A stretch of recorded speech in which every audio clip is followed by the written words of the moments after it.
जब भी मैं स्विंग ट्रेडिंग या फिर इंट्राडे ट्रेडिंग के बारे में बात करता हूँ, तो ये beginner as well as pro trader या फिर एडवांस ट्रेडर जो लोग काफ़ी दिनों से मार्केट में काम कर रहे हैं, दोनों को दिमाग में रखते हुए मैं बनाता हूँ। मैं जब भी कोई स्ट्रेटजी बताता हूँ, उसके साथ आपका काफ़ी सारे चीज़ें रहता है। प्राइस एक्शन रहेगा, वॉल्यूम एनालिसिस के साथ-साथ आपका इंडिकेटर एनालिसिस, मार्केट का स्ट्रक्चर, मार्केट का एनालिसिस, हर एक चीज़ होता है।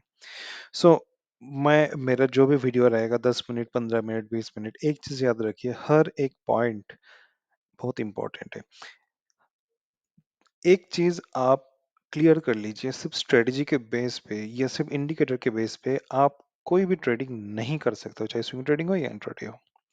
सो यही रीज़न है मेरा वीडियो लंबा होता है एंड यहाँ पे हर एक पॉइंट बहुत इम्पोर्टेंट होता है।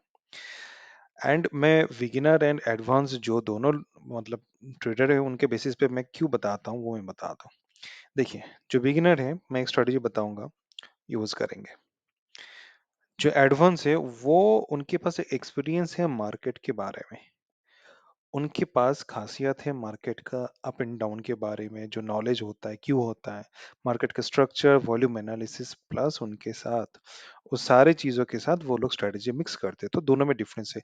अगर आप बिगिनर हो, चीज़ों को बार बार प्रैक्टिस करो, नहीं तो आप प्रो ट्रेडर जिंदगी में नहीं बन पाओगे, सिंपल बात है। सो होता क्या है, अगर आप बिगिनर हो, चीज़ों को प्रैक्टिस करोगे, करने के बाद ट्रेड लेने जाओगे, 10 में से 6 शायद सक्सेस हो पाएगा। जब एडवांस होते जाओगे तो उसमें क्या होगा, बहुत सारे आलतू-फालतू जो ट्रेड होता है उसको छाँटना सीखोगे। मेन प्रॉब्लम जो होता है बिगिनर के लिए, वो मेरे लिए भी था। हम लोग जो फालतू का ट्रेड है, फालतू का जो स्टॉक्स है, उसमें हम लोग घुस जाते हैं, स्ट्रैटेजी बनते हैं, नहीं घुसना है। किसी भी स्टॉक्स में सेटअप बने और घुसेंगे ऐसा नहीं होता है। स्टॉक्स का क्वालिटी होना है, उसमें अगर स्ट्रैटेजी बन रहा है, उसमें अगर सेटअप बन रहा है तभी जाएँगे। सही है कि नहीं? अब कोई भी शर्ट खरीदने जाओगे, ₹100 वाला है, ₹1000 वाला है, क्वालिटी होना चाहिए ना। देखने में अच्छा वो थोड़ी ना खरीदने जाओगे। अगर आपका फिटिंग हो रहा है तो थोड़ी ना आप ₹100 वाला लेने जाओगे। जब का 1000 वाला क्वालिटी होता है, खरीदने के टाइम पे खुद के बारे में जब सोचते हो तो क्वालिटी देखते हो, ट्रेडिंग के बारे में क्यों नहीं? चलिए स्ट्रेटजी देख लेते हैं। देखिए, यहाँ पे क्या है, मैं अपस्टॉक्स यूज़ करता हूँ। ओके, सो अपस्टॉक्स का जो मेरा ट्रेडिंग व्यू पैनल है, काफ़ी सारी चीज़ें फ्री में देता है, काफ़ी सारे इंडिकेटर मैं यूज़ कर पा रहा हूँ। सो देखिए, यहाँ पे मेरे को कुछ इंडिकेटर की ज़रूरत है। सबसे पहले हम लोग स्ट्रेटजी के बारे में एक बार देख लेते हैं। सो देखिए, ये होता है 3 टाइप का जो मार्केट कैप होता है, large cap, mid cap and small cap. Differentiation मैंने कर दिया है। ओके, सो ग्रेटर देन 40,000 जिनका मार्केट कैप है एंड वो टॉप 100 में आ जाता है अपना एनएससी में, सो वो लार्ज कैप है। फिलहाल आपको large cap and mid cap में काम करना है। ओके, फिलहाल बिगिनर हो तो लार्ज कैप में काम करना है, एडवांस हो तो आप मिड कैप स्मॉल कैप दोनों में काम कर सको। मेरे लिए पूछोगे, मैं small cap mid cap prefer करता हूँ, लार्ज कैप जैसे अभी जो मार्केट का स्थिति है, इस मार्केट का स्थिति में मैं लार्ज कैप यूज करता हूँ, सिंपल बात। ओके, क्या देखेंगे, टाइम फ्रेम मेरा यहाँ पे 1 आवर होगा, 1 आवर होगा ट्रेड लेने के लिए, ट्रेड लेने के लिए, एनालिसिस के लिए। अगर सेटअप बन रहा है, फटक से एक बार वन डे का चार्ट देखेंगे, देन एनालिसिस के लिए हम लोग 1 आवर के बाद वो देख लेते हैं कैसे लेंगे। टूल्स क्या चाहिए, वीवैफ, एसएमए, बॉलिंजर बैंड, ये तीनों चाहिए। कौन सा चाहिए, अभी चलो हम देखते हैं। वीवैप एज यूजुअल सेटिंग, कोई छेड़खानी नहीं है। वॉलिंजर बैंड एज यूजुअल, कोई छेड़खानी नहीं है। ईएमए 9 पीरियड का कोई छेड़खानी नहीं है, जैसा है एज इट इज ही रहेगा। कलर आपके हिसाब से देख लो। वीवैप में ब्लैक कलर यूज करता हूँ, ईएमए में ब्लू कलर यूज कर रहा हूँ एंड वॉलिंजर बैंड का जो मिडिल वाला है, ये एवरेज प्राइस है मेरा 20 एंड इसको मैं काइंड ऑफ रेड या फिर जो ब्राउन है उस टाइप का मैं यूज कर रहा हूँ। आप आरएसए यूज़ करो या ना करो कोई फ़र्क नहीं पड़ता, मैं यूज़ करता हूँ क्योंकि मुझे कंफर्टेबल लगता है। ओके, चलिए अब स्ट्रैटेजी क्या है वो देख लेते हैं। स्ट्रैटेजी बहुत ध्यान से देखिए। ये जो मैं स्ट्रैटेजी बताऊँगा हर एक स्टॉक्स में बनेगा, तभी जाके स्टॉक्स में मोमेंटम आएगा, नहीं तो नहीं आएगा। चाहे आप बैक टेस्ट कर लो, जो करना है आप कर लो। सिंपल सा चीज़ है। ओके, तो मैं आज 2 स्ट्रैटेजी बताऊँगा, अच्छे से सुन लो, स्पेशली जो लोग बिगिनर हैं उनके लिए मैं बता रहा हूँ। अच्छी तरह से एक-एक बात सुनो, नहीं तो बहुत पछताओगे। ओके, सो लेट्स स्टार्ट करते हैं। जो लोग प्रो हैं उनको तो पता है ये ब्रेकआउट दे दिया और मार्केट ऊपर गया। भाई उसका रीजन क्या है वो तो बताओ। 1 आवर का टाइम फ्रेम एंड ये एलएनटी है। ओके, क्यों ऊपर गया? मेरा क्वेश्चन है क्यों गया? मार्केट को पूछो, मार्केट को क्वेश्चन पूछो, मार्केट जवाब देगा। जब तक जवाब नहीं देगा मतलब आपका एनालिसिस सही नहीं, आप अभी तक मार्केट के बारे में कुछ नहीं जानते हो। चार्ट आपको हर एक क्वेश्चन का आंसर देगा। सिंपल बात है। क्यों ऊपर गया? क्यों यहाँ पे नहीं गया? यहाँ पे क्यों नहीं गया? यहाँ पे क्यों नहीं गया? इस जगह पे सिर्फ इतना दूर जाके क्यों रुक गया? बताता हूँ। ओके, सो ये जो स्ट्रेटेजी है ये स्ट्रेटेजी बहुत इंपॉर्टेंट है। तो उससे पहले मैं कुछ चीज बताना चाहता हूँ। जो लोग स्टूडेंट हैं एंड वुमेन हैं, महिला है, उनके लिए मैं एक चीज लेके आया हूँ। सो अपस्टॉक्स का ये एक रेफरल चल रहा है। अपस्टॉक्स के बारे में आपको काफी कुछ पता है। ब्रोकरेज हर मतलब ब्रोकर में तो लगभग सेम ही है।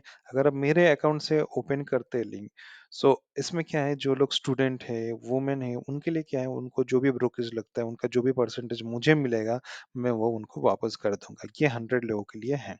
ओके, स्पेशली स्टूडेंट के लिए, क्योंकि वो लोग काम करते नहीं है, वो लोग प्रैक्टिस करेंगे, बिगिनर में है, उनका जो भी ब्रोकरेज लगेगा, जो भी परसेंटेज मुझे मिलेगा मैं उनको रिटर्न कर दूंगा। उनका नाम, उनका नाम या फिर आधार कार्ड, जो भी आइडेंटिटी वगैरह होता है, ओपन करने के बाद मुझसे कांटेक्ट कीजिए, मेरे टेलीग्राम पे जुड़ जाइए। आप मुझे बताइए, हर मंथ के बाद जो भी आपका ब्रोकरेज आएगा मैं रिफंड कर दूंगा, एज वेल एज महिलाओं के लिए।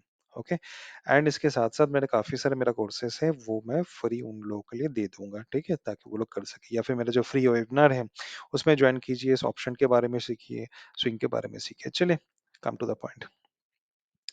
अपने को क्या देखना है? वन टाइम फ्रेम स्कैनर दे दूंगा, चिंता मत कीजिए। ये पॉइंट को आप अच्छी तरह से नोटिस कीजिए। मैं जूम करता हूँ। बॉलिंजर बैंड का ये एक स्क्वीज तो है, हम लोग जानते हैं स्क्वीज होना जरूरी है।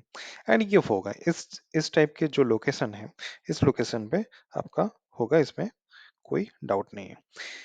उसके साथ साथ तीनों एक जगह पे, एक पॉइंट पे मीटिंग किए हुए हैं। इस चीज को याद रखना है। वीवैप 20 SMA, 9 SMA, 9 EMA, तीनों एक जगह पे मीट होना चाहिए, तब जाके आपका ये रैली आएगा फटाक से। और एक चीज क्या करना है आपको, 1 hour time, sorry 1 day time frame में जाके देखिएगा कि इसका डायरेक्शन बुलिश है कि नहीं।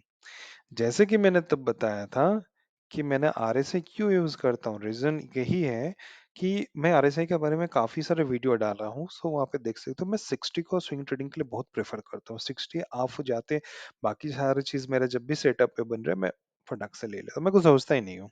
ओके, सो इसके बाद मैं क्या करता हूँ, सिंपल 30 मिनट या फिर 50 मिनट बना के पोजीशन बना लेता हूँ, मेरा रिस्क रिवार्ड कम हो जाता है एंड मैं राइड करता हूँ। सिंपल बात है, बहुत ईजी है। ओके, कोई टफ नहीं है।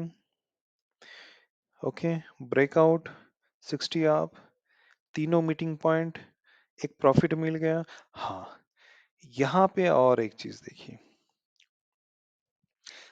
जब भी आपका रेड ग्रीन ग्रीन ग्रीन जाने के बाद अपर बैंड, बॉलिंजर बैंड क्यों यूज कर रहा हूँ, उसका पीछे का रीजन, नेक्स्ट जो रेड कैंडल, ग्रीन के बाद नेक्स्ट जो रेड कैंडल है, वो अगर अंदर क्लोजिंग दे रहा है मैं निकल जाऊंगा। देखो, रेड कैंडल अंदर क्लोजिंग, मैं निकल जाऊंगा। ओके, एग्जिट पता चल गया, एंट्री पता चल गया। चलो कुछ और देख लेते। कोई स्टॉक्स का कोई नाम बताओ। ओक फार्मा मैंने लिया था, सो इसलिए मुझे ये नाम पता है।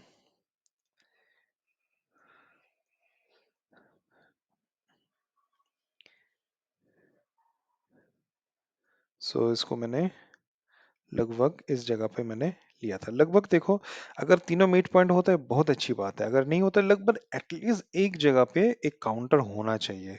ओके, सो उसमें क्या होता है, कन्विक्शन बहुत बढ़ जाता है। सो ये एक बहुत अच्छा पॉइंट था एंड ट्रेंड लाइन भी कहीं ना कहीं यहाँ पे मेरे को सपोर्ट कर रहा था, देख लो। Continue, continue. ओके, सो यहाँ पे देखो, अगर उस दिन देखते तो इसका क्लोजिंग एग्जैक्टली इसके अंदर नहीं हुआ, लिटिल बिट बाहर हुआ है, तो मैंने एग्जिट नहीं किया। प्लस मेरे पास खुद स्ट्रेटेजी है, एक्सपीरियंस है, जिस वजह से मुझे पता था कि ये कंटिन्यू करेगा, तो मैंने इसको कहीं इस जगह के आसपास मैंने एग्जिट किया था। ओके, बट चीज़ों को पता चल गया कि किस हिसाब से आपको ट्रेड करना है।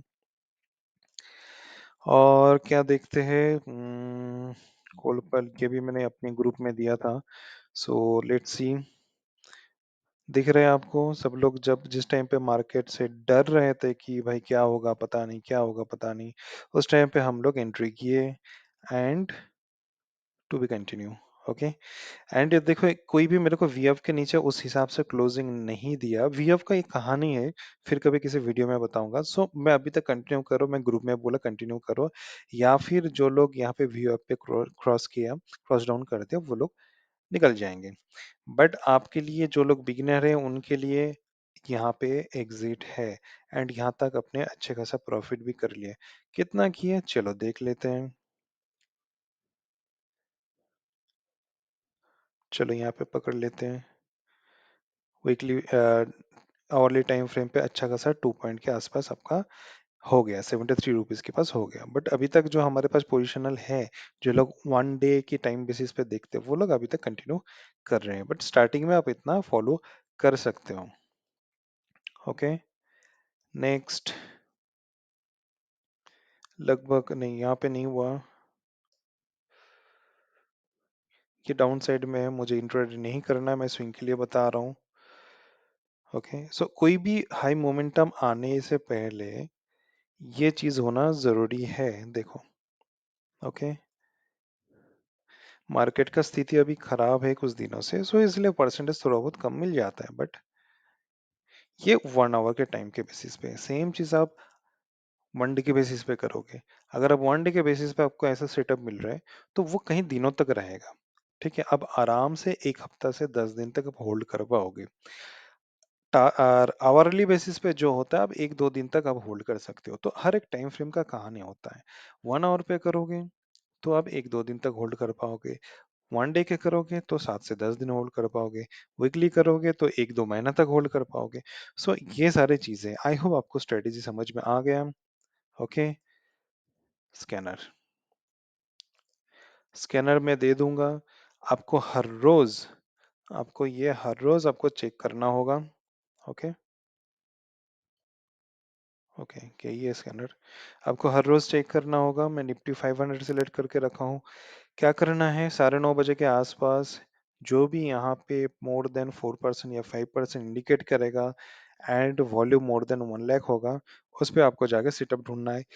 या फिर आप EOD, end of the day के बेसिस पे भी कर सकते हो। अगर आपको डेली बेसिस पे चाहिए, वन वन डे के कैंडल के हिसाब से, जितने सारे आवर लिखा हुआ है इसको आप 1 डे कर दीजिए। ओके, सो आई थिंक आपको समझ में आ गया।